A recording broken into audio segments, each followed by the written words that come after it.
경동나비엔 29,000원의 비중 30%. 이게 사실은 경동나비엔 같은 경우에는 전통적인 뭐 보일러 관련해서 굉장히 캐파를 넓혔잖아요. 그래서 미세먼지로도 좀 꼽히긴 하는데 수익은 많이 나셨네요, 이분.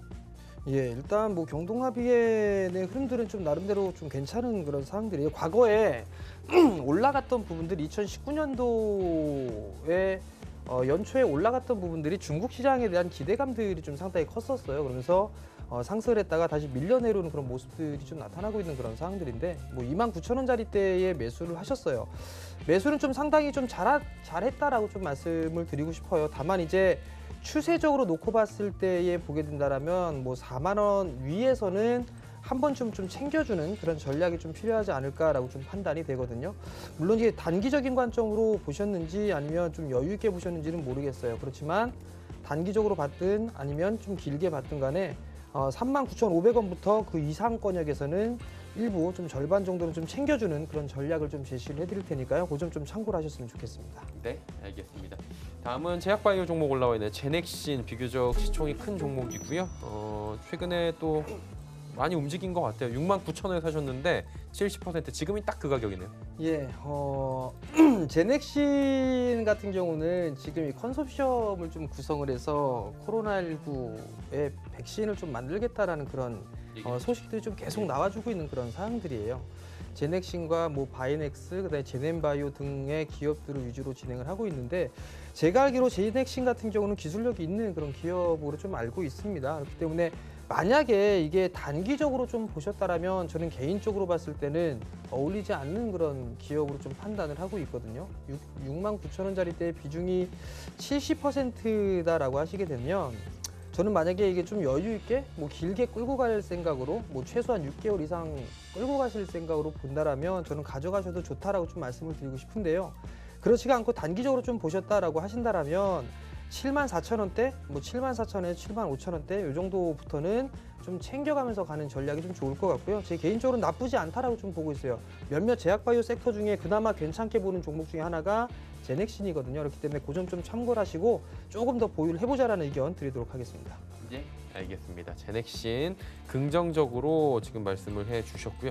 만약에 급락하게 되면 어떻게 해요? 만약에 근데 이게 너무 변동성이 제넥신이 시총이 커도 그렇죠. 예, 요즘에 코로나19 얽혀 있으면은 시총은 거의 무시되는 경향도 있거든요. 근데 이게 그 차트를 좀 보게 되면 예. 항상 이 기업 같은 경우 갭상승이 크게 나오면 항상 음봉으로 떨어지는 습성이 좀 있더라고요. 근데 이제 최대치 맞는다고. 예, 그래서 시장의 좀 흐름들을 놓고 봤을 때 유난히 갭상승 출발을 많이 한다라고 하게 되면 보통 일부 좀 챙겨놓는 그런 전략도 좀 괜찮다라고 좀 보고 있거든요. 그러니까 그 부분 좀 참고를 하셨으면 좋겠고요.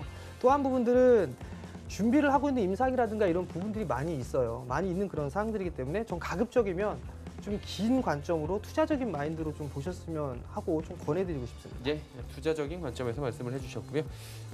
풀무원 또 갈게요. 12,500원에 비중이 20%입니다. 풀무원 같은 경우에도 우리가 이제 마트 가면 잘 보는데 오늘은 근데 매수가 부근에서 이렇게 많이 연락을 주시네요. 이게 아마 그 참다가 좀 기다리다, 오니까. 네, 조정을 좀 기다리다가 그냥 매수를 하신 게 아닌가 싶거든요. 내수 섹터들의 종목군도 나름대로 좀 괜찮은 그런 사항들이에요. 뭐 농심이라든가 이런 기업도 좀 괜찮은 그런 사항들인데 풀무원도 나름대로 나쁘지는 않다라고 좀 판단을 하고 있어요. 다만 이제 고점권역에서 저항권역에 부딪힐 수 있는 그런 자리대에서 좀 매수를 하신 그런 부분들이 좀 흠이다라고 말씀을 드리고 싶은데요. 20% 비중으로 좀 매수를 하셨어요. 좀 단기적으로 보셨다라면 뭐 13,000원짜리대가 전고점 자리대죠. 이 자리대에서는 한 번쯤은 덜어주는 그런 전략이 좀 좋을 것 같고요. 만약에 11선 자리대죠. 그 자리대가 깨지게 된다라면 아마 11,000원짜리대까지 되밀릴 수가 있을 거예요. 그렇다는 얘기는 전략을 두 가지로 좀 세워야 되겠죠. 만약에 11,000원대, 이 전저점 자리대 이 11,800원짜리대가 깨지게 된다라면 리스크 관리를 했다가 다시 잡는 방법이 있고요. 11,000원 부근에서 아니면 비중이 20%니까 조금 더 기다렸다가 추가 매수를 할 수 있는 그런 전략을 좀 세울 수가 있을 것 같거든요. 저라면은 좀 기다렸다가 추가 매수를 해서 수익을 내고 나올 수 있는 그런 전략이 좀 어떨까라고 좀 판단이 되니까요.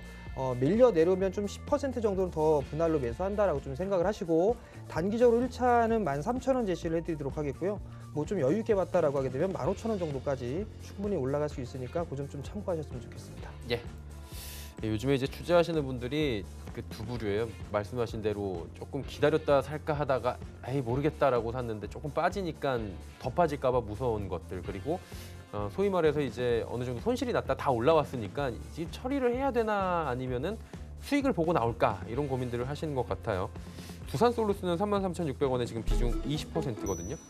여기는 조금 손실이, 여기도 비슷하네요. 오늘 그렇죠. 뭐 대체적으로 다 이러네요. 예. 지수 자체가 다들 이게 조정을 받을 것으로 좀 예상을 하고 있잖아요. 저 또한 마찬가지로 부담스러워요. 사실 밸류적으로는 상당히 좀 부담스러운데 지수가 잘 안 빠지고 있는 그런 상황이 되다 보니까 투자자분들은 기다렸다가 매수를 하신 그런 부분들이 아닌가 싶어요. 33,600원에 매수를 하셨어요. 비중도 약 한 20% 정도 되시고요. 단기적으로 보면 일단 박스권역이죠. 지금 박스 상단 자리대가 35,000원으로 좀 보시면 좋을 것 같고요. 하단 자리대로 좀 보게 된다면 뭐 29,000원, 거의 3만 원 얹어일 거란 말이죠. 일단 이것도 단기적으로 접근을 하신 게 아닐까라고 좀 판단이 되는데요. 우선적으로 봐야 되는 부분은 9월, 10월, 작년 10월 달에 상장을 했어요. 그러면 보유예수 물량 풀리는 게 있죠. 11, 12, 1, 2, 3, 4월 달. 4월 달에 보유예수 물량이 풀렸어요. 그렇다는 얘기는 물량에 대한 신규 부담은 없다라고 좀 보셔도 좋을 것 같고요. 조금 더 상승 시도는 좀 나올 수가 있겠지만 단기적으로는 박스권역으로 좀 진행되지 않을까 싶어요. 단기적으로 3만 원을 기준으로 좀 잡으시면 좋을 것 같고요. 1차 37,000원 목표가 좀 잡으시면 좋을 것 같고요. 그다음에 2차는 4만 원. 이렇게 좀 1차, 2차로 나눠서 대응을 하셨으면 좋겠습니다. 네, 1차, 2차 나눠서 대응을 해보자라고 말씀해 주셨고요. 자, 다음은 두산퓨얼셀. 비슷한 느낌인데 이제 뭐 업태는 다르죠.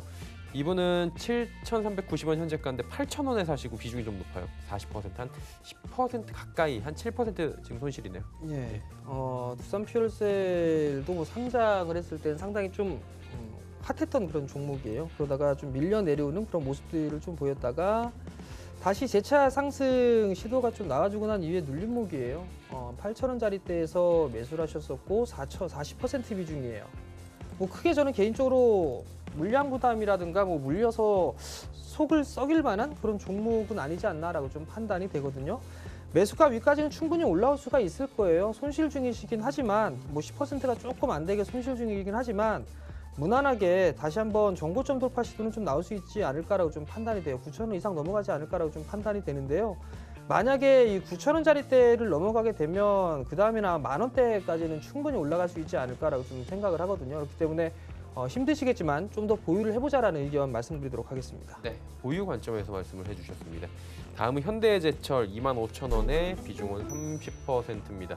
이 현대제철도 지금 손실이 좀 있으시긴 한데 이게 업황 자체가 워낙에 안 좋다 보니까 지금 지수 따라 못 가네요. 예. 네, 이게 산업재 쪽 섹터가 소위 말해서 불특지라고 좀 표현들을 많이 하잖아요. 예. 철강, 화학, 조선, 기계 이쪽의 섹터하고 지금 현재 올라가는 종목군들의 정말 정반대예요. 신사업 쪽 4차 산업과 관련돼 있는 새롭게 성장할 수 있는 섹터들 위주로만 상승을 해주는데 현대제철 같은 경우는 모멘텀이 이렇게 크게 없는 그런 상황들이에요. 차라리 만약에 한다라면 저는 현대제철을 하는 것보다 오히려 포스코가 좀 더 낫다라고 좀 판단이 되거든요. 그렇기 때문에 25,000원짜리대 좀 매수를 해서 보유를 하고 계시다라면 한 번 더 움직일 수 있어요. 23,000원 위로 올라갈 수 있는 그런 상황들이니까 그 23,000원 위로 올라가게 된다라면 나는 정철강주를 하고 싶다라고 한다라면 현대제철보다는 포스코를 좀 권해드리고 싶어요. 그러니까 그 점을 좀 참고를 하셨으면 좋겠고요. 개인적으로는 이 산업재 쪽 섹터 굴뚝주들 말고 새롭게 성장을 할 수 있는 그런 섹터들에서 올라갈 종목들이 좀 많으니까 그 점 좀 참고를 하시고 나는 그래도 우량한 종목이 좋다라고 하게 된다라면 은행주가 좀 더 나을 것 같아요. 배당도 좀 많이 나오니까 그 점 좀 염두를 해두고 교체를 좀 할 수 있는 그런 방향으로 설정을 하셨으면 좋겠습니다. 예, 그래도 최근에 반등이 좀 나왔으니까 이 시점에 교체 이후에 다시 이제 원금 회수 전략을 말씀을 해주셨고요. 다음 볼게요. 이수화학입니다. 오늘 화학 섹터들도 좀 와요. 예, 12,250원인데 이분은 다행히 지금 수익은 살짝 나 있는 상황인데 큰 수익은 아니네요. 예, 이수화학도 화학 섹터로 좀 볼 수가 있는 기업인데 이게 좀 여러 가지 좀 사업을 하고 있는 그런 사항들이에요. 세제 쪽에 있어서 원료도 좀 만들고 있는 그런 기업들이기도 하고 아마 이게 코로나에 대한 이슈 이 부분들로 한 번쯤에 흐름들이 좀 나온 게 아닌가라고 좀 판단이 되는데요. 대량 최근 들어서의 대량 거래가 터졌어요. 대량 거래 터지면서 한번 발빠르게 회복을 해주는 그런 모습들을 좀 보였었고 12,000원대에 좀 매수를 했어요. 비중 10% 정도고 전 나쁘지는 않다라고 좀 보고 있어요. 다만 이제 추격 매수를 좀 하신 게 그게 조금 아쉬운 그런 부분들인 것 같은데요. 목표가를 크게 잡아드리기는 좀 애매한 그런 부분들이 있어요. 한 14,000원? 뭐 13,000원대 후반에서 14,000원짜리대가 1차 저항대가 좀 되지 않을까라고 좀 판단이 되니까요. 그 부분부터는 챙기면서 좀 보는 전략을 좀 제시를 해드리도록 하겠고요. 추가 매수는 저는 가급적이면 안 하시는 게 좋겠다라는 의견까지도 드리도록 하겠습니다. 네, 추가 매수는 하지 말자라고 말씀을 해 주셨습니다. 다음 종목 이어가도록 할게요. 자, 삼성전자 우선주부터 먼저 갈게요. 38,000원의 비중 20%인데 지금 41,700원이거든요. 뭐 매수는 잘 하신 것 같아요. 예, 매수는 좀 잘 하셨어요. 38,000원대에 매수를 하셨으면 정말 잘 하신 것 같습니다. 두 불이에요. 삼성전자는. 제가 판단을 했을 때에 삼성전자만큼 안전하고 좋은 주식은 없습니다. 근데 이제 주식 투자를 하시는 분들 입장에서 수익이 좀 빨리 안 나면 그게 좀 상당히 답답하실 것 같은데요. 지금 시장의 분위기를 보니까 삼성전자랑 SK 하이닉스를 가두리에 좀 가다 놓는 것 같아요. 소위 말해서 박스권역으로 좀 가다 놓고 거기에서 이제 지수 종목 플레이가 좀 나오는 그런 부분들이 아닌가라고 좀 판단이 되거든요. 38,000원에 20%를 매수를 하셨는데 이게 정말 긴 관점으로 배당 투자도 좀 하고 정말 뭐 1년 이상 가져가겠다라는 생각을 하시게 되면 당연히 가져가셔야 돼요. 근데 그게 아니고 나는 뭐 3개월 뭐 그냥 좀 단기적인 그런 시각으로 봤을 때에는 오히려 한 차례 반등 시도가 좀 나왔을 때는 챙기면서 보는 전략이 좀 더 좋다라고 좀 판단이 되거든요. 44,000원짜리대가 전고점 자리대이기도 하고 거기 자리대가 61선 자리대이기도 해요. 이 자리대가 오게 된다라면 챙겨가면서 보는 전략 그 부분들이 좀 좋다라고 좀 말씀을 드려보도록 하겠고요. 정말 뭐 몇 년이고 좀 가져가 보시겠다. 뭐 동학개미운동에 참여를 하겠다라고 하시는 분들이라면 기본적으로 1년 이상은 가져가셔야 된다는 거 그 분도 꼭 기억을 하시고요. 하반기로 갈수록 실적에 있어서의 이 회복 속도는 좀 빨라질 것으로 전망을 하고 있기 때문에 일단 시간이 지나면서 오히려 빠지는 쪽보다는 올라갈 가능성이 좀 높다라는 그 부분들에 포커스를 맞추시고 보유 의견을 좀 드려보도록 하겠습니다.